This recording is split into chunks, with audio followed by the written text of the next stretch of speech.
गीता अध्ययन के इस सेशन में आप सभी का स्वागत, जहां हम राणा सर के साथ भगवत गीता के तीसरे अध्याय को जानने का प्रयास कर रहे हैं। कल हमने श्लोक 41 तीसरे अध्याय का सर से समझा था, जिसमें सर ने हमें समझाया था कि जैसे पेड़ लगाने पर उसकी रक्षा के लिए बाड़ लगाई जाती है, उसी प्रकार जब हम आध्यात्मिक मार्ग पर चलते हैं तो हमें अपने आप के लिए कुछ ना कुछ नियम निर्धारित करने चाहिए, अपने आप को फोकस्ड रखने के लिए, और धीरे धीरे वो प्रयास करते रहने से हम इतने सुदृढ़ हो जाएंगे कि फिर कोई भी किसी भी तरह की सिचुएशन आए तो हम डावाडोल नहीं हो पाएंगे, कोई भी स्थिति हमें हिला नहीं पाएगी। आज हम अगले श्लोक की ओर बढ़ेंगे। सर को प्रणाम और निवेदन कि आज के सेशन की शुरुआत करें। आशु, सुबह 8 बजे का लिंक भी यही वाला है? मिसेस पुरी, मैं अभी शेयर करती हूँ, प्लीज सेशन स्टार्ट कर दें पहले। मैं भी करती हूँ। ओम वसुदेव सुतं देवं कंसचाणूरमर्दनं देवकी परमानंदं कृष्णं वंदे जगद्गुरुं। सभी को बहुत बहुत प्रणाम। हम भगवत गीता जी के तीसरे अध्याय पर चर्चा कर रहे हैं और अब अंतिम श्लोकों पर हम आ चुके हैं। जो विषय चल रहा है वो है कि अर्जुन का जो प्रश्न कि वो क्या बल है जो मनुष्य से ना चाहते हुए भी गलत काम करवा देता है। तो भगवान जी ने बताया कि काम के रूप में या कामनाओं के रूप में ही वो शत्रु है जो हमसे गलत काम करवाता है, और उस पर विजय प्राप्त करनी चाहिए। पिछले श्लोक में बताया कि जो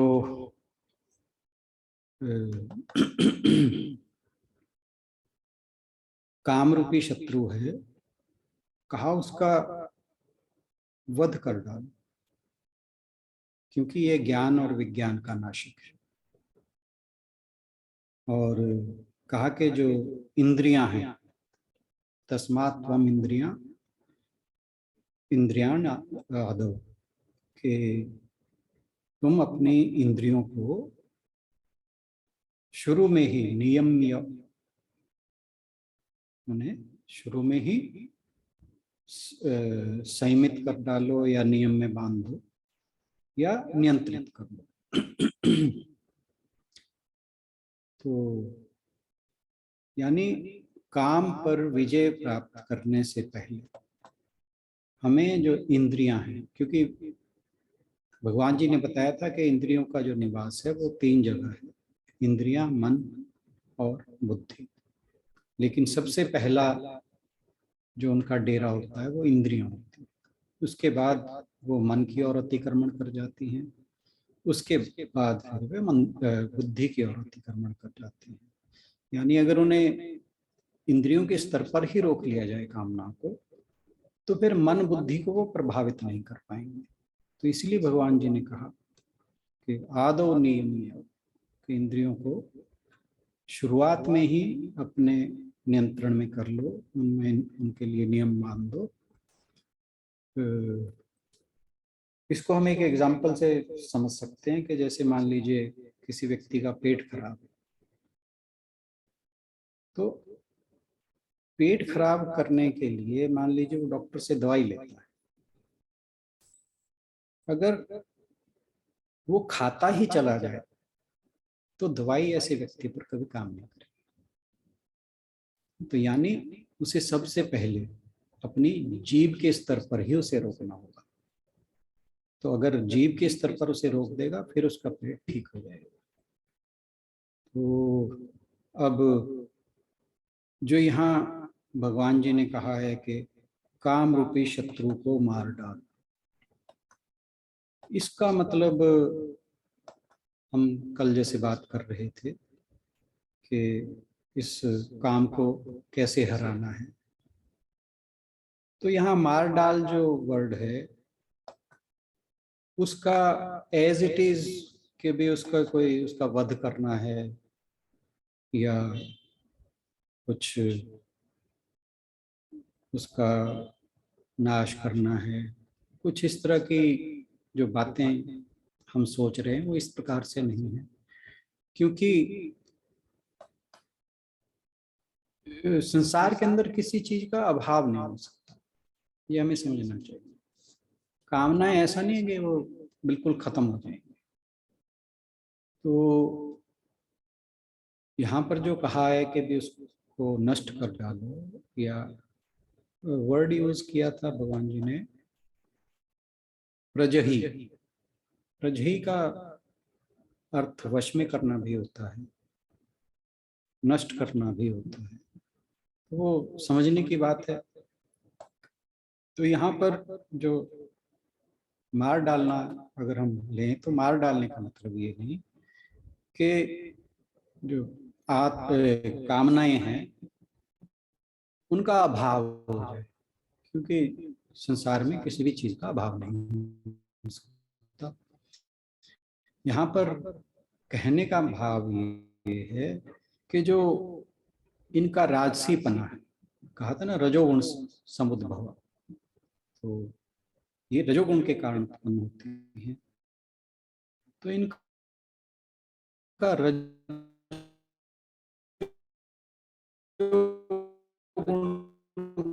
सात्विक कर दो, हम पहले बात कर रहे थे कि उसको पलट के सात्विक कर दो जो कामनाएं हैं। तो सात्विक कामना क्या होगी कि मुझे भगवान की प्राप्ति करनी है, बजाय मुझे धन संपत्ति के, जो मुझे पद चाहिए, प्रतिष्ठा चाहिए, धन चाहिए, पत्नी चाहिए, पति चाहिए, बच्चे चाहिए। तो ये वाली जो कामनाएं हैं, जो राजसी कामनाएं, इनका सात्विक कामना में रूपांतरण कर दो। क्योंकि जैसे कहा कि कामना का अभाव नहीं हो सकता, उन्हें केवल एक उचित दिशा देके उत्कृष्टता की ओर ले जाया जा सकता है। तो वो उत्कृष्टता की ओर ले जाने का तरीका है कि उसे एक उच्चतम लक्ष्य की ओर मोड़ दो। तो जो कामनाएं हैं क्योंकि उनका अभाव नहीं हो सकता, तो उनका उदात्तीकरण यानी उन्हें एक उचित दिशा देना ज्यादा जरूरी है। और जो आज का श्लोक है उसके अंदर भगवान जी बता रहे हैं कि ये जो इच्छा है इसका त्याग कैसे करें, इससे विरक्ति कैसे पाएं, या यूं कहे कि इसको उचित दिशा कैसे दें। तो इस विषय में है, इससे पहले हम इस पर चर्चा करें। आशुभाई चंद्र के जरा इस श्लोक को पढ़ते हैं। जी सर। इंद्रियाणि पराण्याहुः, इंद्रियाणि पराण्याहुः, इंद्रियेभ्यः परं मनः, इंद्रियेभ्यः परं मनः। पराण्याहुः, अगर इसे सेपरेट करके बोलेंगे तो याहुः और इंद्रियेभ्यः, और अगर इकट्ठा बोलेंगे तो याहु और रिंद्रियेभ्यः। विसर्गे हटी तो र हो गया जब हमने इकट्ठा किया। मनस्तु परा बुद्धिर्, मनसस्तु परा बुद्धिर्, यो बुद्धिः परतस्तु सः, यो बुद्धिः परतस्तु सः। इंद्रियाणि, इंद्रियों को, पराणि श्रेष्ठ, आहुः कहा जाता है। इंद्रियेभ्यः इंद्रियों से बढ़कर, परम श्रेष्ठ, मनः मन, मनसः मन की अपेक्षा, तू भी, परा श्रेष्ठ, बुद्धि ही बुद्धि, यह जो, बुद्धि बुद्धि से भी परतः श्रेष्ठ तू किंतु सह वह। कर्मेंद्रियां जड़ पदार्थ की अपेक्षा श्रेष्ठ हैं। मन इंद्रियों से बढ़कर है। बुद्धि मन से भी उच्च है और वह आया आत्मा के लिए। आत्मा बुद्धि से भी बढ़कर है।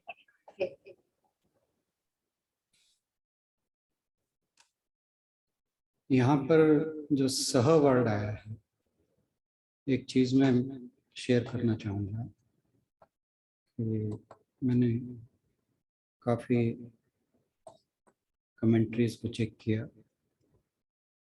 जो स्वामी राम सुखदास जी की कमेंट्री है, वो सह वर्ड को, जो साधक संजीवनी है, उसमें उन्होंने सह वर्ड जो है काम के लिए यूज किया था। परंतु बाकी जितने भी कमेंटेटर्स हैं, मतलब मैंने दसियों देखे होंगे, तो सभी ने यहाँ पर सह की जो अर्थ लिया है वो आत्मा से ही लिया है, क्योंकि यहाँ सह का मतलब वह है। तो कि जो वह है वो बुद्धि से भी परे है। तो मैं जो आज की व्याख्या हम करेंगे वो आत्मा संबंधित अर्थ लेकर ही करेंगे। हालांकि मैंने जब साधक संजीवनी पढ़ी तो जो स्वामी राम सुखदास जी हैं, उन्होंने काम को लेकर भी अपना तर्क दिया है। परंतु आपको ध्यान होगा, हम कठोपनिषद पढ़ रहे थे, तो कठोपनिषद में लगभग ऐसा ही एक श्लोक आता है और वहां पर वो 2 श्लोक इकट्ठे हैं। तो पहले श्लोक में लगभग यही शब्दावली है और दूसरे श्लोक में फिर इस बात को आत्मा से रिलेट कर दिया जाता है। तो जब उपनिषद भी इसी बात को लेकर चलता है तो फिर मेरे को यही उचित लगा कि हम भी इसको आत्मा लेकर ही चलें। तो ये जो श्लोक है काफी गहरा श्लोक है और कहा जाए इस अध्याय का एक बहुत ही इम्पोर्टेंट श्लोक है। इसमें परत दर परत काफी चीजें समझाई गई हैं और हम कोशिश करेंगे इसको, जो इसकी गहराइयां हैं उन्हें ढंग से समझें। तो यह जो श्लोक है, ये जो हमारी प्रकृति है मनुष्य की, उसका एक सीक्वेंस बता रहा है, क्रम बता रहा है। तो दूसरे अध्याय में भगवान जी ने बताया था कि जो मनुष्य का वास्तविक स्वरूप है वो शाश्वत तत्व है। वास्तविक जो अनंत है और शाश्वत है, अविनाशी है, अजन्मा है और नित्य है। और जो हमारी ये इंद्रियां, मन, बुद्धि इत्यादि चीजें हैं या शरीर, ये उस आत्मा से डिफरेंट है। तो यहाँ पर जो बताया गया है वो हमें समझना चाहिए कि यहाँ पर क्या कहा जा रहा है कि हमारा जो ये माइंड, बॉडी और इंटेलेक्ट संबंधी जो कॉम्प्लेक्स है,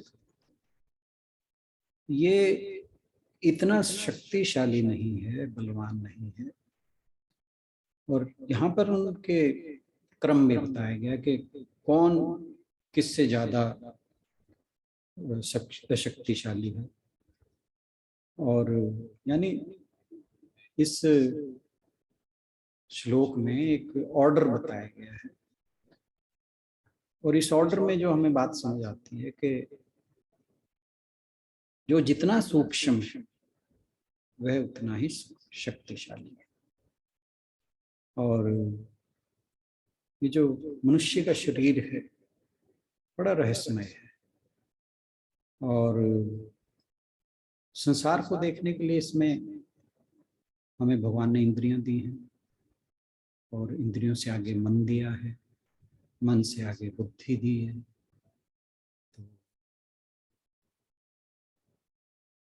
तो ये सारा जो प्रपंच है, इसे समझने के लिए हमारे पास भगवान ने बुद्धि दी है, और इन सब को प्रकाशित करने वाला जो तत्व है वह है आत्मा। क्योंकि जब मनुष्य के शरीर से ये तत्व निकल जाता है तो फिर ये जितने भी इसके घटक या एलिमेंट्स कह लीजिए या कंपोनेंट्स कह लीजिए, ये सारे के सारे निष्प्राण हो जाते हैं। तो और अगर ये वापस शरीर में आ जाए तो ये सब शरीर, मन, बुद्धि, इंद्रियां, ये सब अपने अपने काम में वापस जो है वो फिर काम करने लगती हैं। तो ये जो आत्मा है या देही है या शरीरी है, ये सारे वर्ड भगवान जी ने दूसरे अध्याय में इस्तेमाल किए थे। तो देह का यही स्वामी है, और इस जो जीवन की यात्रा है, ये हमें जीवन वैसे ही नहीं मिला कि out of nowhere we appear in this world. ऐसा नहीं है, इसका एक उद्देश्य है, और उद्देश्य हम हर लगभग दूसरे तीसरे दिन या रोज बात करते हैं उस उद्देश्य की। वो लक्ष्य है अपने वास्तविक स्वरूप को पहचानना। तो उस लक्ष्य के हेतु ही ये जो सारी चर्चा है वो कैसे पाया जाए, ये सारी चर्चा उसी के ऊपर आधारित है। तो इस श्लोक में भगवान जी बता रहे हैं कि ये जो काम है उससे कैसे हम वश में कर सकते हैं। और फिर वो कहते हैं कि इंद्रियाणि प्राण्याहुः, कि जो इंद्रियों को कहा के वश में कर लो। तो ये इंद्रियां जो हैं वो शरीर से परे है। परा, परा का मतलब श्रेष्ठ, और श्रेष्ठ कहो, बलवान कहो, शक्तिशाली, कुछ कह लो, एक मतलब है। तो जो हमारे सामने इंद्रियों के विषय प्रकट होते हैं, जिस चीज को देख के इंद्रियां बाहर की ओर भागती हैं, उनसे इंद्रियां श्रेष्ठ हैं। यानी मैं फिर एक बड़ा कॉमन सा एग्जांपल लेता हूँ, आप भी कहोगे रोज रोज यही एग्जांपल ले लेता है, क्योंकि हमारे ग्रुप पे लेडीज ज्यादा है तो इसलिए मुझे चार्ट वाला एग्जांपल ज्यादा लेना रेलेवेंट लगता है। जो चार्ट है उसे देख के, सर लेडीज तो ऐसी बदनाम है, जेंट्स ज्यादा खड़े होते हैं। पर चार्ट जो है जोड़ी तो लेडीज के साथ ही हुई है। खाता कोई भी है, खाने में हम भी पीछे नहीं है। पर कहा यही जाता है कि जहाँ चार्ट दिखी लेडीज सबसे पहले कहती है कि चलो चार्ट वाले पे चलते हैं पहले। खैर, तो अब जो चार्ट को देख के हमारे जो जीव का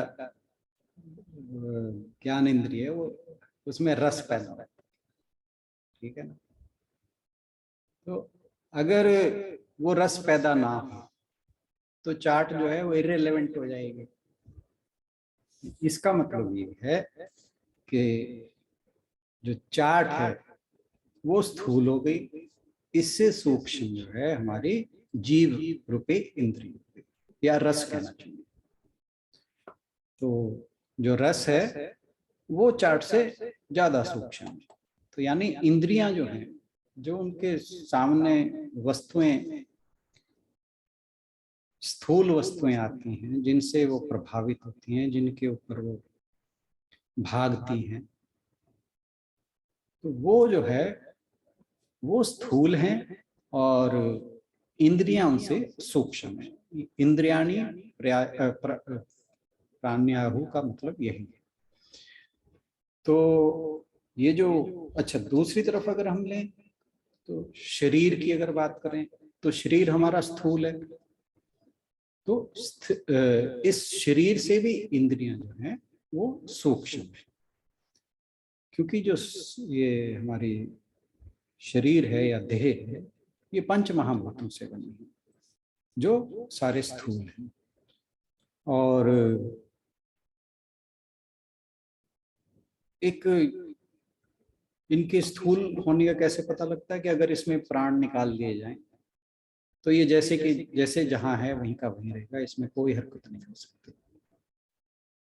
तो और दूसरी बात के स्थूल है या जड़ है कि अपने आप से कुछ नहीं कर सकता। तो ये एक सीमा, जैसे हम घट की बात करते हैं, घड़े की बात करते हैं, कि वो आकाश को एक पार्ट को वो सीमित कर देता है। आकाश को सीमित नहीं किया जा सकता, लेकिन जो घट के अंदर का आकाश है, हमें लगता है कि घड़े ने उस आकाश को सीमित कर लिया है। तो ऐसे ही ये जो शरीर है इसकी एक सीमा है, एक नाप कह लीजिए, तो लंबाई चौड़ाई कह लीजिए, कुछ भी कह लीजिए। तो भगवान जी कहते हैं कि जो स्थूल शरीर है उससे इंद्रियां परे हैं, परे हैं यानी श्रेष्ठ, सूक्ष्म है। और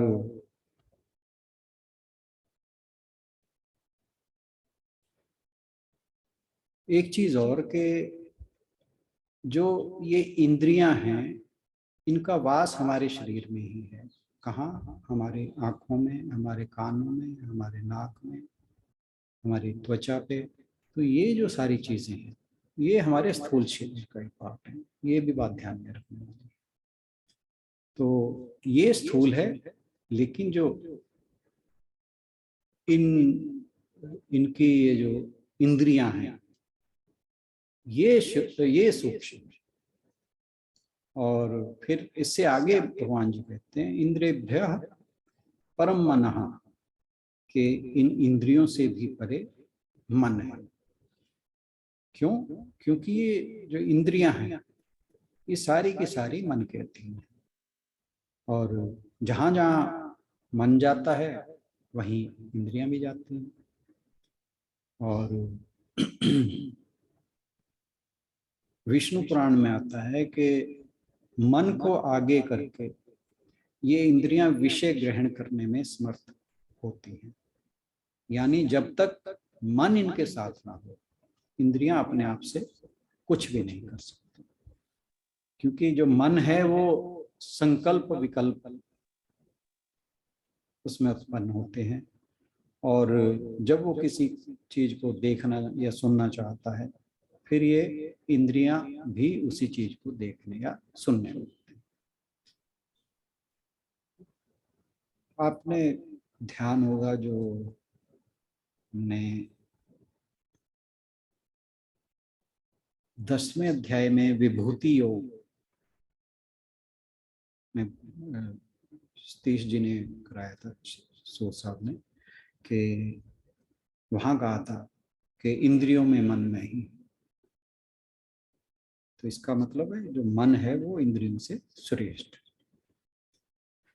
और इसलिए अगर काम को वश करना है तो इंद्रियों को वश में करके फिर मन को वश में करना चाहिए। तो पहला उपाय इंद्रियों को वश में करने का है, जिसे हम इंद्रिय निग्रह कहते हैं। दूसरा है मन को वश में करना, जिसे हम मनोनिग्रह कहते हैं। और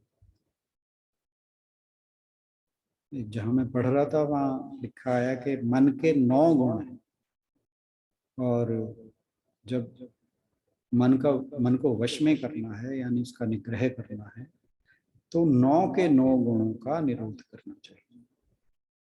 और वो 9 गुण क्या है? पहला है धैर्य, दूसरा है उपपत्ति। उपपत्ति मतलब मन में जो असमंजस रहना, ये करना चाहिए, ये नहीं करना चाहिए, इसे उपपत्ति कहा।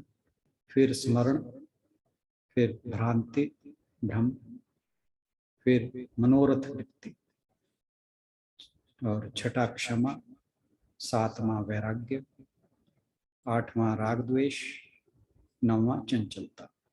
तो ये 9 लक्षण बताए हैं और कहा कि इनमें से जो शुभ लक्षण है उनका ग्रहण करना चाहिए, जो अशुभ है उनका त्याग करना चाहिए। और ये हम पढ़ ही चुके हैं कि जो मन है वही मनुष्य के मोक्ष का भी कारण है, वही बंधन का भी कारण है। इसलिए जो काम से या काम को वश करने के लिए पहला उपाय इंद्रियों को वश में करना, दूसरा मन को वश में करना। तो जो इंद्रियां हैं वो विषयों से अधिक सूक्ष्म है, इंद्रियों से सूक्ष्म मन है। और आगे फिर कहा कि एक जगह एक चीज और आई थी,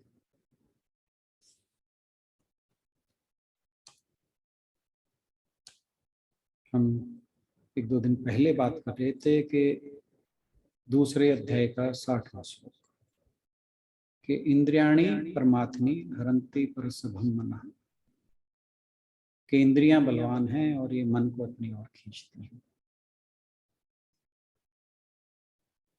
और यहाँ कहा कि जो मन है वो इंद्रियों से ज्यादा श्रेष्ठ है। तो क्या ये कोई पैराडॉक्सिकल बात है? आपस में इनका विरोध है कोई? तो कहा कि नहीं, कि दोनों का तात्पर्य एक ही है। वो कैसे? कि जो इंद्रियां हैं वो हमेशा मन को आगे रख के चलती हैं, जो अपने विषयों की ओर जाती हैं तो मन को आगे रखती हैं। जैसे हम अगर एग्जाम्पल लें, अब हमारे यहाँ जैसे पॉलिटिकल एजिटेशंस होते हैं, आपने देखे होंगे, कोई भी पॉलिटिकल पार्टी जब एजिटेशन करती है तो उनके लीडर जो होते हैं ना, वो बड़े बड़े भाषण देते हैं, उल्टी सीधी बातें बोलते हैं, और जो उनके पिछलग्गू होते हैं वो जाके तोड़फोड़ मचाते हैं। तो तोड़फोड़ किसने मचानी है? वो जो पीछे लगे हुए हैं, पर आगे वो करते हैं उस लीडर को। तो ऐसे ही जो इंद्रियां हैं, विषयों में भागना उन्हें ही है, पर आगे वो मन को कर देती है। और क्योंकि मन के बिना इंद्रियों से विषय का जो भोग है वो भोगा नहीं जा सकता। तो इसीलिए कहा कि इंद्रियों से मन श्रेष्ठ है, इंद्रियभ्य परम मनः। और जब तक मन साथ नहीं देगा, प्रवृत्ति उस ओर नहीं होगी, तब तक इंद्रियां मन को खींच नहीं सकती। जैसे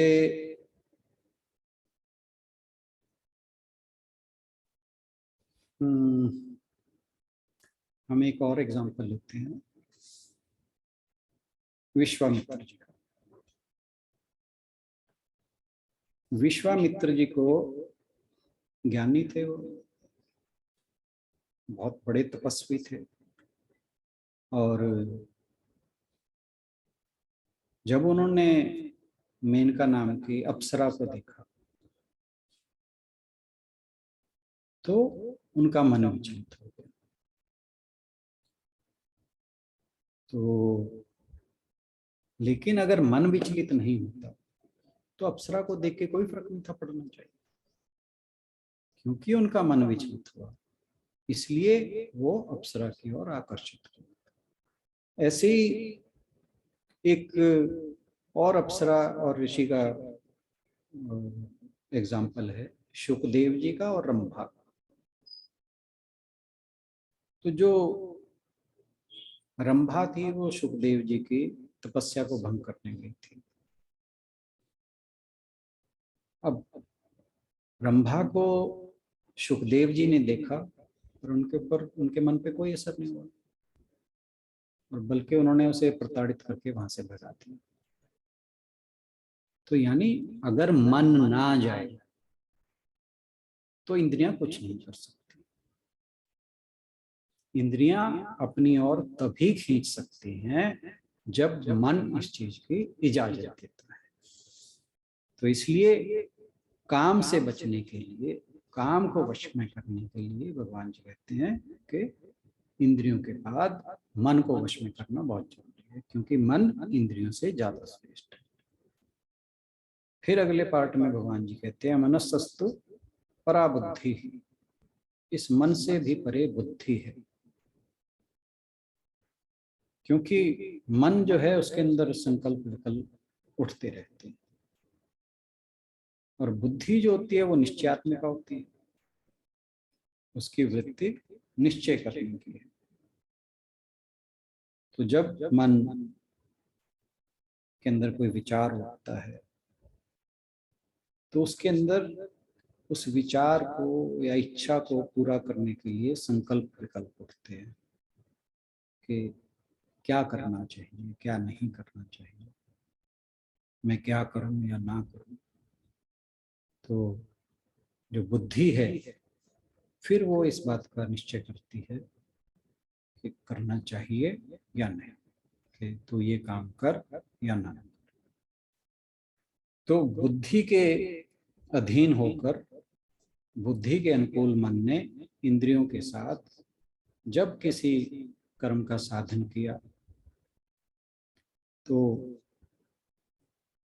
अगर फल उत्तम नहीं निकला तो इसका मतलब ये है कि बुद्धि ने अच्छा काम नहीं किया, और अगर उसका फल अच्छा निकला तो इसका मतलब बुद्धि ने एक उचित निर्णय लिया। तो यानी बुद्धि जो है वो उचित या अनुचित करने से या तो रोक सकती है या करवा सकती है। तो इसलिए भगवान जी कहते हैं कि मन से परे या मन से श्रेष्ठ बुद्धि है। तो काम को वश में करने का तीसरा जो तरीका है वो है बुद्धि को वश में करना। तो अगर बुद्धि को हम पवित्र बनाए रखें, निर्मल बनाए रखें, तो काम को वश में किया जा सकता है। अब नेक्स्ट भगवान जी कहते हैं कि यो बुद्धे परतस्तु सह, जो बुद्धि से परे है वह सह, वह आत्मा है।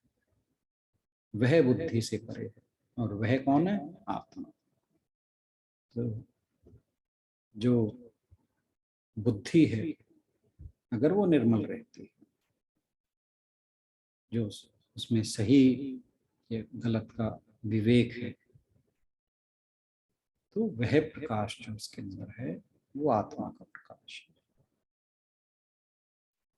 जैसे चांद के अंदर सूर्य का प्रकाश होता है। जो बुद्धि है, हम अगर वेदांत की भाषा में कहें तो कहते हैं कि जो बुद्धि है उसके अंदर रिफ्लेक्टेड कॉन्शियसनेस रहती है। तो जैसे चांद के अंदर जो चांद से जो प्रकाश आता है वो सूर्य का ही रिफ्लेक्टेड प्रकाश है। तो इसी प्रकार जो बुद्धि है उसको आत्मा का प्रकाश मिलता है।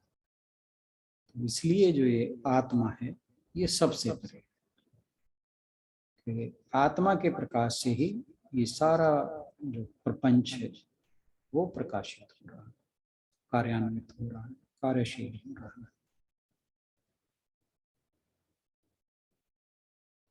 कठोपनिषद में एक आता है कि नित्यो नित्यानाम चेतन चेतनानाम, कि जो आत्मा है नित्य का भी नित्य है और चैतन्य का भी चैतन्य है। इसलिए मन, बुद्धि और इंद्रिय, इन सब में जो चेतनता दिखाई पड़ती है वो सब का मूल कारण आत्मा ही है।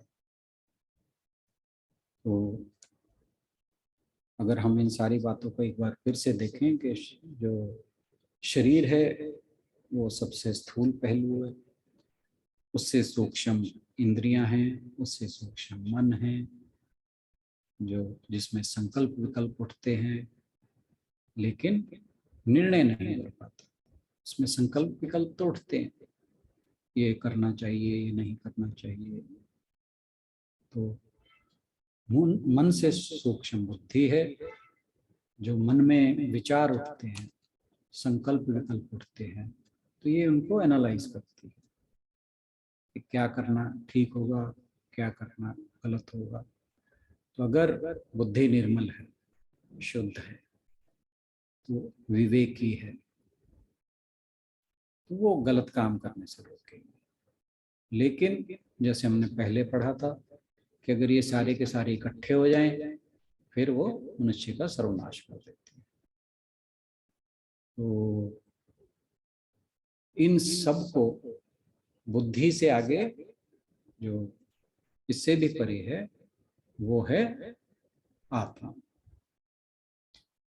तो मन, इंद्रियां और शरीर, इनको बुद्धि आराम से नियंत्रित कर सकती है।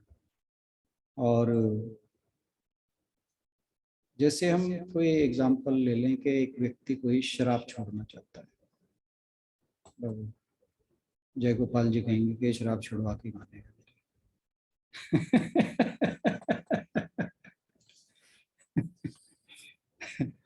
तो अगर कोई छोड़ना चाहता है तो उसकी बुद्धि उसके लिए निर्णय करेगी कि भी जो शराब है वो हेल्थ के लिए खराब है। और जब उसकी शराब पीने की इच्छा होगी तो वो अवेयर रहेगा कि नहीं, ये पीना ठीक नहीं है और उसे छोड़ देना चाहिए। ठीक है। लेकिन अगर बुद्धि साथ रह जाए, बुद्धि कह दे कि नहीं, अक्सर ऐसा ही होता है, जितने भी शराबी हैं वो सारे के सारे, शराबी की बात का एग्जांपल ले रहा हूँ, सिगरेट की ले लो, किसी भी एडिक्शन की ले लो, ड्रग एडिक्ट की ले लो, तो अगर बुद्धि कह दे कि नहीं, और अक्सर यही होता है कि नहीं एक पैग तो ले लेना चाहिए, एक पैग लेने में कोई नुकसान नहीं, बल्कि आजकल तो ये कहा जाता है कि एक पैग तो लेने से शरीर बढ़िया रहता है। तो जहाँ ये बात आ गई कि भाई एक पैग लेने से शरीर बढ़िया रहता है, फिर शराब छोड़ने का तो मतलब ही नहीं होता। तो अब जो काम है या कामना है वो है क्या? काम, हम किसी चीज को पाने की इच्छा, कामना क्यों करते हैं? ये हम पहले भी बात कर चुके हैं कि हमें लगता है कि हमारे पास उस चीज का अभाव है, तो वो आ जाएगी तो मेरे अंदर पूर्णता है, और उस चीज के बिना मैं अधूरा हूँ, वो मिल गई तो मैं पूरा हो जाऊंगा। और ये पूर्णता कभी आती है, और ये अभाव जो है ये कभी पूरा नहीं होता। तो जब तक इच्छाएं बनी हुई हैं ये अभाव बना हुआ रहेगा, और ये अधूरापन कभी खत्म नहीं होगा। इच्छाओं को वश में करके ही, कामनाओं को वश में करके ही, या काम जब यहाँ पर वर्ड यूज किया गया, काम को वश में करके ही जो अपूर्णता है हो जाएगी। जब ये लगेगा कि मैं पूर्ण हूँ, मुझे किसी चीज की आवश्यकता नहीं है, फिर काम अपने आप शांत हो जाएगा। और ये श्लोक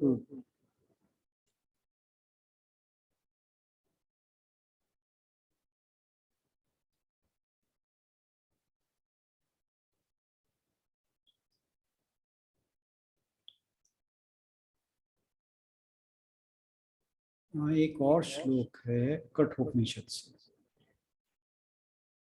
ये जो श्लोक है हमारा, जो आज हम कर रहे हैं, इससे मिलता जुलता, जैसे मैंने पहले भी कहा, कठोपनिषद में श्लोक आता है, जिसमें 2 श्लोक हैं।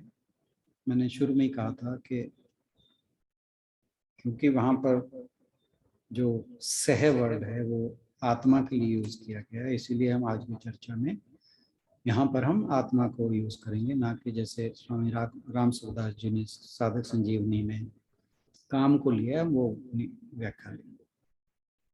तो ये जो श्लोक हैं, इसमें कहा गया है, इंद्रियों से उच्चतर उनके विषय, उन विषयों से उच्चतर मन, मन से उच्चतर बुद्धि, और उस बुद्धि से उच्चतर है महान आत्मा।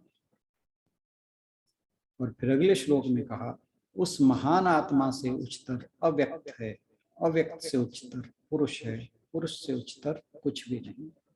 वही सत्ता की प्रकाष्ठा है, वही यात्रा का परम लक्ष्य है। तो इसलिए इस श्लोक में जो हम आज पढ़ रहे हैं, ये जो बताया गया है कि इंद्रियां जो स्थूल शरीर है उससे सूक्ष्म है, उससे श्रेष्ठ है, और इंद्रियों से श्रेष्ठ मन है, मन से श्रेष्ठ बुद्धि है, और बुद्धि से श्रेष्ठ वह है जिसे आत्मा कहा है। हमने एक दिन पहले भी बात की थी कि ये जो तरीका है, ये जो लॉजिक है, इसे अरुंधति न्याय कहा जाता है। न्याय का मतलब यहाँ पे जस्टिस से नहीं है। हमारे शास्त्रों में जो न्याय वर्ड यूज किया गया है वो लॉजिक से यूज किया गया, तर्क, कि हमें आत्मा तक ले जाने का क्या तरीका है। कि जो ये स्थूल संसार हमें दिखता है, शरीर या संसार, उससे सूक्ष्म इंद्रियां हैं, और ये जो क्रम है फिर लास्ट में जो है सबसे श्रेष्ठ आत्मा। तो अरुंधति न्याय जो है उसमें भी अरुंधति तारे को इसी प्रकार दिखाया जाता है। ये हम पहले भी बात कर चुके हैं कि जैसे तारा देखना है तो कहेंगे कि ये पेड़ दिखाई दे रहा है तुम्हें, इसकी ये डाली दिखाई दे रही है, इसके पीछे तुम्हें एक तारा दिख रहा है, उस तारे के साथ देखो, वो जो तारा है वो अरुंधति तारा है। इस तरह से दिखाया जाता है। तो इसे कहा अरुंधति न्याय। तो ये जो तरीका भगवान जी ने यहाँ हमें समझाने का लिया है, ये अरुंधति न्याय का है। एक और इसे पंचकोश विवेक के रूप में भी जाना जाता है। पंचकोश के बारे में हम पहले अच्छे से चर्चा कर चुके हैं कि जो हमारी आत्मा है वो 5 आवरणों से ढकी हुई है। जो सबसे पहला आवरण है वो है यह स्थूल शरीर, जिसे कहा अन्नमय कोश, क्योंकि यह शरीर जो है अन्न के द्वारा पोषित होता है।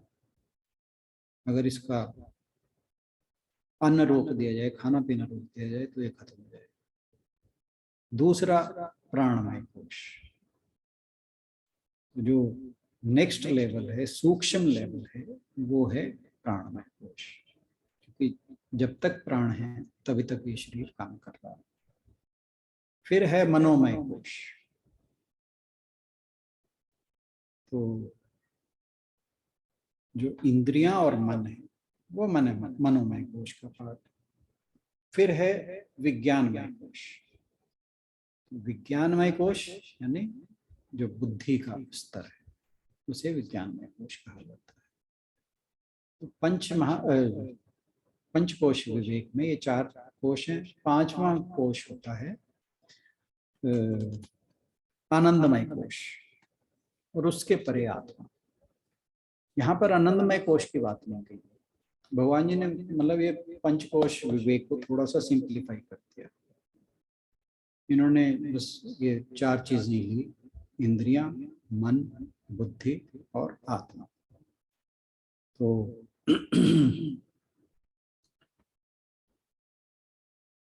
इसमें कैसे वही जो स्थूल से सूक्ष्मतम, सबसे सूक्ष्म जो तत्व है वहां तक जाने का क्या तरीका है वो बताया गया है। तो और इसके बाद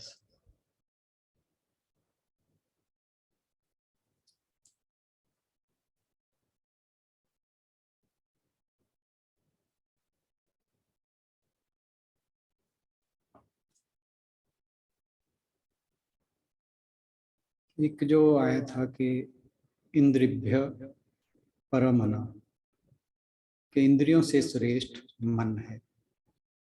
इसके लिए एक एग्जांपल थी, वो मैंने मिस कर दी। दोबारा हम थोड़ा सा डिस्कस कर लेते हैं उस बात को कि मन इंद्रियों से कैसे सूक्ष्म है। अब मान लीजिए कहते आप स्टेशन पर किसी व्यक्ति को लेने जा रहे हैं और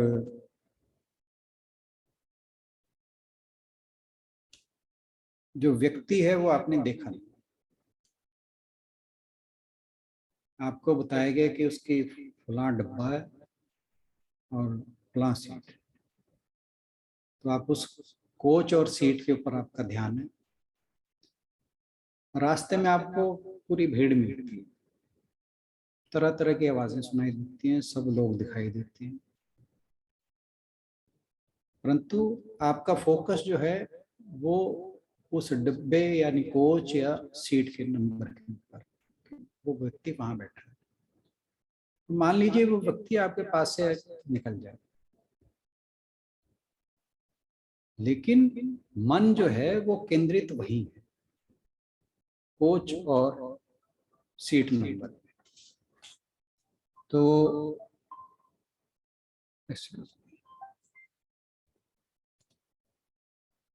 अब क्योंकि मन वहीं पर टिका हुआ है, आप गए, वो व्यक्ति तो आपको पहले ही देख के जा चुका है। वहां देखा वो सीट, आपने कोच देखी, सीट नंबर देखा, उस सीट पे कोई व्यक्ति नहीं। वो घर पे पहुंच गया, आप घर वापस आते हैं तो वो कहता है मैंने तो आपको रास्ते में देखा था। तो यहाँ पर क्या बात क्लियर होगी कि इंद्रियां अपना काम कर रही है पर मन जो है उनका साथ नहीं दे रहा। तो अगर इंद्रियां अपना काम करती रहें और मन उसका साथ ना दे तो फिर इंद्रियां कुछ नहीं कर सकती। ये बात समझने वाली। तो अगर हम अपने मन को हटा लें, मन को वश में कर लें, तो इंद्रियां अपने विषयों में बेशक विचरण करती रहें, फिर गड़बड़ है, फिर कोई दिक्कत नहीं। लेकिन यदि एक इंद्रिय वो कहीं निकल गई, ये मेरे ख्याल हमने दूसरे अध्याय में पढ़ा था कि अगर एक इंद्रिय भी अपने वश में नहीं है तो फिर मन जो है वो वश में नहीं रह सकता। श्लोक मुझे ध्यान नहीं आ रहा कौन सा था, लास्ट के श्लोक में था, किसी को ध्यान आए तो बताओ।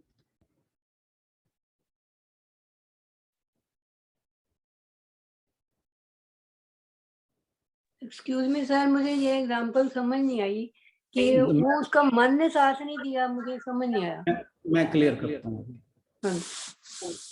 अभी क्लियर करता हूँ। 67th श्लोक था कि जिस प्रकार प्रचंड वायु अपने तीव्र वेग से जल पर तैरती हुई नाव को दूर तक बहा कर ले जाती है, उसी प्रकार अगर किसी एक इंद्रिय में मन लिप्त रहता है तो वो बुद्धि का विनाश कर देती है। तो हाँ जी, मैं एग्जांपल दोबारा समझाता हूँ कि हमारा मतलब हम ये बात कर रहे हैं कि मन इंद्रियों से श्रेष्ठ है। अब जो हमने एग्जांपल डिस्कस की है उसके अंदर इंद्रियां अपना सारा काम कर रही हैं। हाँ जी, वो देख रही है कि कौन सी कोच है, सीट नंबर सब कुछ, तो मन क्या करता? बंदे भी दिख रहे हैं। हाँ जी, जिस बंदे को लेने जाना है वो भी दिख गया, यस, हाँ जी, पर उसके ऊपर मन केंद्रित नहीं है। मतलब मन को और लोग भी कंसंट्रेट होना चाहिए। और लोग भी दिख गए, ठीक है ना। हाँ जी, तो इंद्रियां अपना काम कर रही हैं, लेकिन मन इंद्रियों का साथ नहीं दे रहा। तो अगर मन इंद्रियों का साथ ना दे तो इसका मतलब ये है कि इंद्रियां जो हैं वो बेकार हो। Got the point? मतलब मन को ये सोचना चाहिए था, मन में ये विचार आना चाहिए था कि कोई बंदा मेरे से पास से निकल तो नहीं गया, ये सोचना चाहिए था कि जिसको लेने गया भी। नहीं, समझ नहीं आई मुझे। हाँ, मतलब यहाँ पे समझाने की जो बात है ना वो ये है इस एग्जांपल से कि मन इंद्रियों से श्रेष्ठ कैसे है कि अगर मन इंद्रियों के साथ नहीं है तो इंद्रियां कुछ नहीं कर सकती। ठीक है, ठीक है। जब हम उस व्यक्ति को लेने जा रहे हैं, कोच नंबर और सीट नंबर हमें पता है, हमारा ध्यान जो है वो सिर्फ कोच और सीट नंबर पे है। अब इंद्रियां सारा काम कर रही है, ठीक है, पर मन उनके साथ नहीं है, तो इसलिए जो इंद्रियों ने देखा सुना वो सब बेकार गया। राइट, ठीक, अब समझ आ गया। ठीक है सर, थैंक यू। उलझ गई थी। सर सिंपल ही है, हम कई बार क्लास में बैठे होते हैं या सुन भी रहे होते हैं गीता क्लास में भी, लेकिन अगर ध्यान हमारा कहीं और चला जाए तो वो बाद में ऐसे ही लगता है कि क्या सुना, कुछ पता ही नहीं चला, जबकि हम देख भी रहे हैं, बैठे भी हुए हैं। बहुत बार क्लास में भी ऐसे होता था जब छोटे थे। ये एग्जांपल बिल्कुल ठीक है, ये भी ठीक है। हाँ जी, गीतांजलि बहन हैंड रेज कर। प्रणाम सर। सर मन यहाँ लगाम का काम कर रहा है, जो मतलब इंद्रियों को डायरेक्ट करेगा सही दिशा में। बिल्कुल, अभी आ रहे हैं हम इन बातों पे। Okay sir. तो क्योंकि अब हम काफी कुछ जान चुके हैं ना, इसलिए हमें काफी चीजें पहले से रियलाइज होने लगती है। जैसे आशु एग्जांपल जो था वो क्लास वाला ही था, आशु बहन ने पहले बोल दिया। सर मैं भुक्तभोगी हूँ ना इसकी। नहीं, सबसे फर्स्ट डेस्क पे बैठती थी और ध्यान भी ऐसे लगता था कि सबसे ज्यादा मैं ही दे रही हूँ, पर मेंटली कई बार इतने अलर्ट नहीं होते थे, तो वो बाद में पता चलता था, समझ ही नहीं आया। नहीं, ये जो जिसने भी टीचिंग की है या जो स्टूडेंट रहा है उन सबको इन बातों का पता है। फर्स्ट बेंच पे बैठे हैं या लास्ट पे बैठे, कोई फर्क नहीं पड़ता जब तक हमारा ध्यान जो है या उसकी बात की। तो जैसे हम क्लास में बैठे होते हैं, कान खुले हैं, मन कहीं और है, तो फिर मन श्रेष्ठ हुआ कि इंद्रियां श्रेष्ठ हुई? कुसुम बहन जी।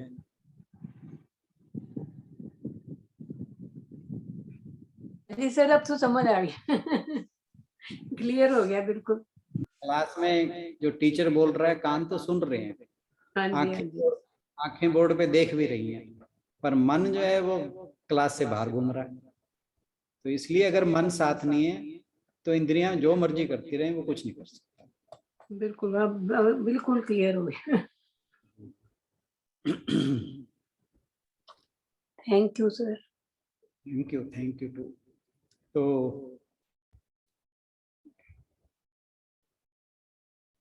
इसके लिए बृहदारण्यक उपनिषद में भी एक आती है बात कि निश्चय ही केवल मन के द्वारा ही हम सच में देख या सुन रहे होते हैं। आंख तभी तक आंख है जब तक वह मन द्वारा समर्थित है। मेरे ख्याल सर अपने ब्लाइंड बच्चों को ही ले लो।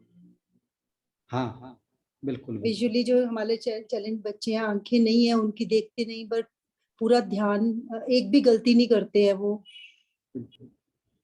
तो अब ये जो क्या नाम है, बृहदारण्यक वाला श्लोक है, इससे एकदम क्लियर हो जाता है कि मन के द्वारा ही तुम सच में देख या सुन सकते हो। अगर मन साथ नहीं है तो ना देख सकते हो ना सुन सकते हो, क्योंकि जो आंख है जब तक उसके साथ मन है तभी तक वो आंख है। कान है जब तक मन उसके साथ है तभी तक वो कान है, तभी तक उसे सुनाई दे रहा है। अगर मन साथ ना हो तो कान सुनना बंद कर देगा, मन साथ ना हो तो आंख देखना बंद कर देगा। और ये जो हमने क्लास की और स्टेशन वाले एग्जांपल ली थी, ये बिल्कुल उससे क्लियर हो जाता है। तो मन इंद्रियों से श्रेष्ठ हो गया, मन से श्रेष्ठ बुद्धि हो गई। और क्योंकि जो बुद्धिमान है वो संकल्प या विकल्प के चक्रों में नहीं पड़ता, वो जो उचित बात होगी, वो जो हंस विवेक कहा जाता है कि जो हंस है वो, उसे दूध में पानी मिलाकर दो तो कहा जाता है कि जो राजहंस है वो केवल दूध पी जाता है और पानी छोड़ देता है। तो अगर बुद्धि में विवेक है तो वो कभी भी गलत काम की ओर जो अग्रसर नहीं होगी, गलत कार्य करने के लिए प्रेरित नहीं होगी या नहीं मनुष्य को करने के लिए। और जो ज्ञानी है वो ऐसे ही करता है।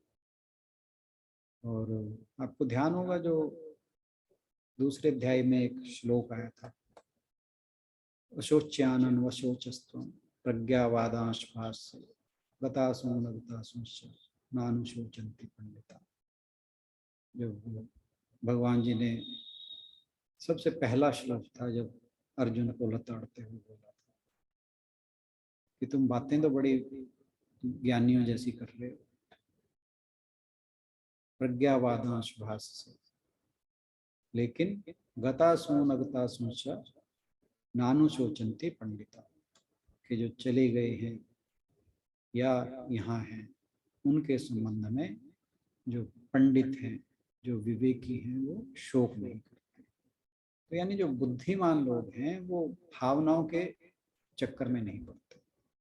ये नहीं कि उनके मन में भावनाएं नहीं होती, अज्ञानी के मन में भी भावनाएं उत्पन्न होती हैं, ज्ञानी के मन में भी भावनाएं होती हैं। और ज्ञानी भी भावनाओं से मुक्त नहीं होता, लेकिन अज्ञानी उन भावनाओं के साथ बह जाता है। वो जो भावनाएं उठती हैं वो उनके साथ ही चलता है। लेकिन ज्ञानी जो है वो भावनाओं के साथ बहता नहीं, वो अपनी बुद्धि के साथ उनका विश्लेषण करता है कि कौन सी जो भावना है वो ठीक है। अब किसी के मन में प्रेम की भावना है, क्षमा की भावना है, करुणा की भावना है, परमार्थ की भावना है, तो जो ज्ञानी है वो इन भावनाओं के साथ चलेगा। ईर्ष्या, द्वेष, क्रोध, काम, ये वाली भावनाएं अगर मन में उठती हैं तो ज्ञानी उनसे बचता है। तो बुद्धि जो है, बुद्धि के द्वारा इन भावनाओं को नियंत्रित किया जा सकता है। जो मन में संकल्प विकल्प उठते हैं कि वो किस चीज के लिए, गलत के लिए जाना है, ठीक के लिए जाना है, बुद्धि उस चीज के लिए उसको संभालने के लिए सक्षम है। और फिर कठोपनिषद से ही बात ली गई है कि जो हमने, याद होगा आपको, कठोपनिषद में पढ़ा था कि ये जो शरीर है वो एक रथ के सदृश है, जिसमें इंद्रियां घोड़े हैं, मन लगाम है, बुद्धि सारथी है, और जो मनुष्य है वो उसका रथी है। यानी ये कहो कि पैसेंजर है।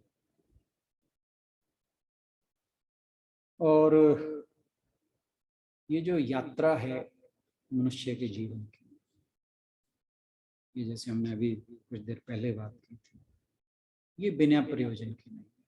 ऐसे ही मनुष्य जीवन में मिलेगा। तो इस यात्रा जो है वो बाहर से भीतर की है। अपने अंदर ही जाना है हमें इस यात्रा में, कहीं जाना है बाहर नहीं जाना, बल्कि बाहर से अंदर की ओर जाना है। और अगर ये घोड़े जो है, इंद्रियां रूपी घोड़े, ये नियंत्रण में नहीं है, यानी जो सारथी है उसने लगाम ढीली छोड़ रखी है, घोड़े तभी नियंत्रण में नहीं होंगे। यानी सारथी बुद्धि, मन, लगाम। तो जब सारथी मन को अपनी करने देता है या उसके साथ लग लेता है,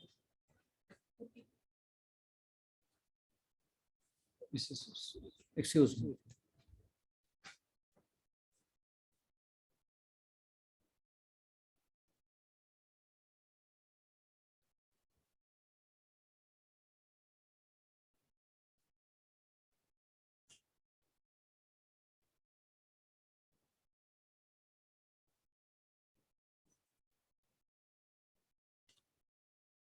please bear with me for a second.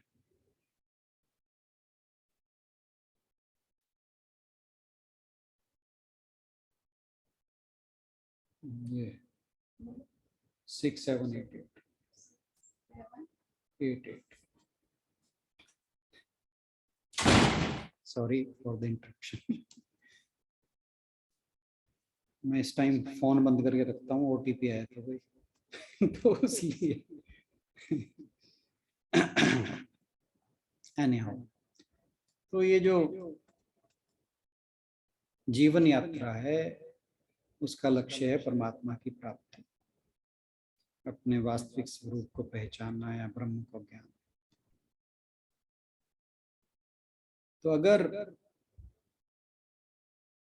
काम मनुष्य की बुद्धि और मन और इंद्रियों, इनको इकट्ठा कर ले, अपने साथ मिला ले, तो ये उन्हें पथ भ्रष्ट कर देता है। उसको जो रास्ता है वो उसे जाकर पता नहीं कहाँ गड्ढे में डाल दे। और अगर जो सारथी है, जो बुद्धि के रूप में सारथी बैठा है, वो लगाम कस के रखे, घोड़ों को अपने नियंत्रण में रखे, और जो रथी कहे कि जहाँ जाना है वहाँ आराम से ले जाया जा सकता है, तो वो परम लक्ष्य जो है ईश्वर की प्राप्ति, वो प्राप्त हो सकती है। तो इसलिए भगवान जी कहते हैं कि बुद्धि जो है वो सबसे श्रेष्ठ है, और बुद्धि से भी श्रेष्ठ जो है वो आत्मा है। और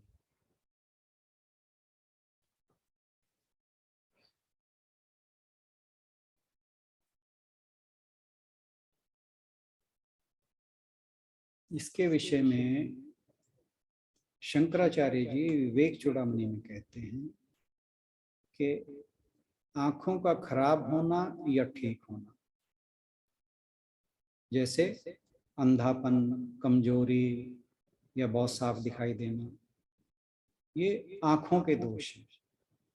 वैसे ही बहरापन, गूंगापन या कान आदि हैं।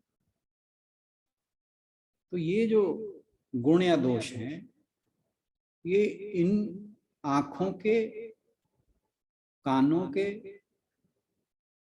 हैं, लेकिन जो आत्मा है, सर्व साक्षी आत्मा, जो सबका जानने वाला है, उसके नहीं। तो जो मैं हूं, मैं यहाँ पर मतलब रियल आई, जिसे आत्मा कहा जाता है। तो मैं इन ये जो सारी चीजें अभी तक बात की है, मन, बुद्धि, इंद्रियां, और इंद्रियों के विषय या सूक्ष्म स्थूल शरीर या जड़ पदार्थ, इन सब का जो साक्षी है वो मैं मतलब आत्मा। और ये जो आत्मा है ये दिखाई नहीं देता, हमारी आंखों से तो नहीं दिखाई देता, पर मैं हूं इस चीज का आभास, या यूं कही कि इस चीज का हमें कभी अभाव भी नहीं लगता। ये हमें अपनी एग्जिस्टेंस पे कभी डिसबिलीफ नहीं होता। तो जो शरीर है वो डिफरेंट फेजेस से गुजर रहा है। पहले उसमें बचपन आया, फिर जवानी आई, फिर प्रौढ़ावस्था आई, फिर बुढ़ापा आया। तो ये सारी स्टेजेस का विटनेस जो है वो मैं हूं। तो मेरे सामने सब कुछ हो रहा है, तो मेरे को अपनी एग्जिस्टेंस पे कोई संदेह नहीं। अब जैसे हम एक एग्जांपल लेते हैं कि हमने एक फोटो खींच ली, उसके अंदर सपोज करो 5 बंदे, तो मैं कभी भी नहीं कहूंगा कि इस फोटो में 5 बंदे, क्योंकि मैं अपने आप को उस फोटो में गिन के चलता हूं। तो जो मैं है उसका कभी अभाव नहीं होता, वो हमेशा जो है वो एग्जिस्ट करता है एक साक्ष्य के भाव। और दूसरी चीज हम ये फोटो के एग्जांपल से ये भी समझ सकते हैं कि जो कैमरा है वो सबका साक्षी है। तो यहाँ पे कैमरा, अगर शरीर की बात करें वो क्या हुआ, कैमरा आत्मा हो गया। तो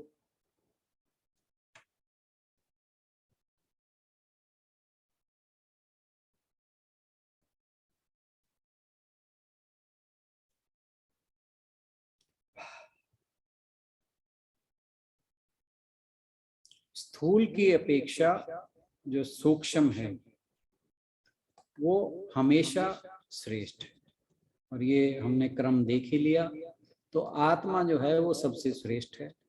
और जो चेतना के विभिन्न स्तर हैं, जैसे जैसे मनुष्य इनको पहचानता चलता है वैसे वैसे वो सम होता जाता है, शांत होता जाता है।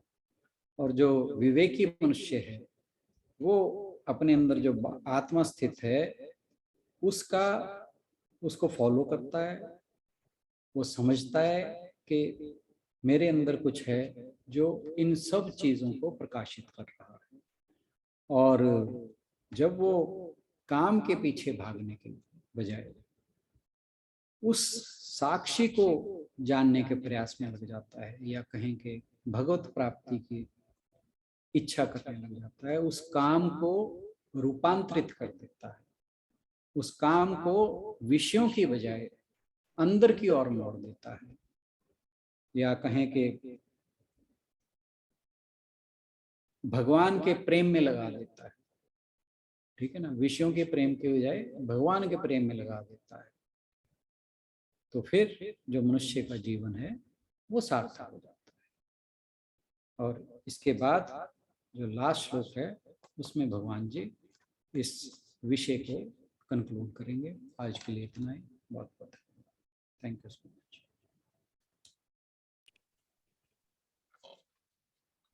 कंक्लूड करने के लिए वो गाना है ना, मन की आंखें खोल बाबा, मन की आंखें खोल। तो वही मीन्स कि मन, जब तक आपने यही समझाया है कि जब तक मन साथ नहीं है तो चाहे हम देख रहे हैं, सुनते हुए भी नहीं सुन रहे, देखते हुए भी हमें दिखाई नहीं दे रहा। मन का साथ होना बहुत जरूरी है। और कई बार यहाँ लगता होगा कि हम वीडियो ऑन करके जो बैठे हुए हैं वो शायद ज्यादा ध्यान से सुन रहे हैं, लेकिन ये भी कोई जरूरी नहीं है। कई बार हम चलते फिरते और काम करते भी हमने वीडियो ऑफ रखा होता है, बट फिर भी हमारा मन उसको सुनने में होता है। तो चाहे कितना भी शोर हो, कितना भी काम हो, फिर भी हमें वो समझ आ रहा होता है। और कई बार हम सामने बैठे हुए होते हैं, वीडियो भी ऑन होता है, देख भी रहे होते हैं, बट फिर भी उतना हम नहीं उसको समझ पाते हैं। तो ज्यादा यही जरूरी है कि हम जो भी सुने उसको अपने पूरे ध्यान से सुने, और सबके लिए यही आदत अपनानी जरूरी है। आज के श्लोक को लेकर अगर कुछ कहना चाहें तो जरूर अपनी बात रख सकते हैं।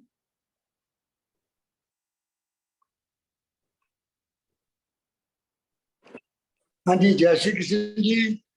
जय श्री कृष्ण। जय श्री कृष्ण जी। इसमें आपने आज इंद्रियां, मन, बुद्धि, आत्मा के बारे में बहुत अच्छा समझाया। तो ये जो आपने रथ का लिया है, घोड़े इंद्रियां हैं और मन लगाम है, बुद्धि चलो सारथी श्री कृष्ण जी हो गए, ये आत्मा अर्जुन थे। हाँ जी, आत्मा है जो, उनको अर्जुन कहा जाएगा रथ के, मतलब जो आपने एग्जाम्पल दिया। रथी आत्मा, हाँ जो जी, मनुष्य स्वयं है वो रथी है। पैसेंजर जो है, जैसे मैं अपनी बात करूं तो मैं पैसेंजर हूं। आत्मा हो गए ना आप। यात्रा तो मेरी है ना। या तो मतलब अर्जुन जो रथ में बैठे हैं, अर्जुन आत्मा है ना उस टाइम। हाँ बिल्कुल, अगर हम सूक्ष्म तरीके से देखें तो हर व्यक्ति आत्मा है। हाँ, वो तो ठीक है बात। तो ठीक है बात।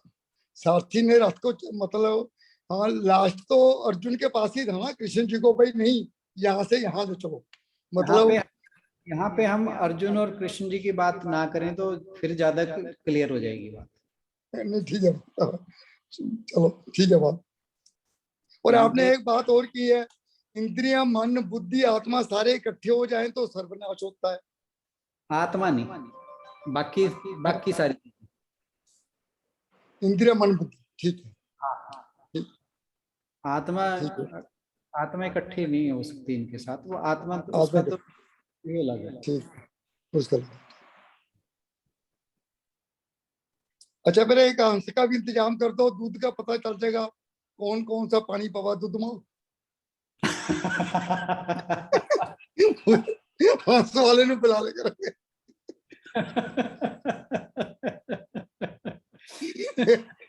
हम कईया के कम में छिटवा देंगे, शराब वाले के, दूध में पानी पाने वाले के। थाने कईया नु बदल देना। ऐसा था। ये ठीक था। हंस का इंतजाम सबको करना पड़ेगा। नहीं यार, आपने जो इंद्रियां जैसे भागती हैं, बेसिक डॉक्टर ने मना किया हो, चाट के स्वाद की तरह आपने जीवा का स्वाद, वो जीवा ही उसको मन को कहती है अभी तुम मुझे चाट खिला। मतलब बहुत बिल्कुल। अच्छे एग्जाम्पल दे के देखो कैसे कोई इंद्रियां हमें खींचती है हमारे मन को। मन अगर ठीक भी हो फिर भी खींची चली जाती है, चलो भाई फिर प्रेफरेंस चाट को ही जाती है। गलत कामों में भी बस ऐसे ही है। चलो, जय श्री कृष्ण। जय श्री कृष्ण। चलिए इसी के साथ समापन की ओर बढ़ेंगे। ओम पूर्णमदः पूर्णमिदं पूर्णात् पूर्णमुदच्यते पूर्णस्य पूर्णमादाय पूर्णमेवावशिष्यते। ओम शांति शांति शांति। हरि ओम। सभी को बहुत बहुत प्रणाम और बहुत बहुत धन्यवाद। सभी की ओर से राणा सर का बहुत बहुत धन्यवाद, और आप सभी का भी धन्यवाद हर रोज समय पर सेशन में शामिल होने के लिए। कल मिलते हैं अगले श्लोक के साथ। टाइम जाता है।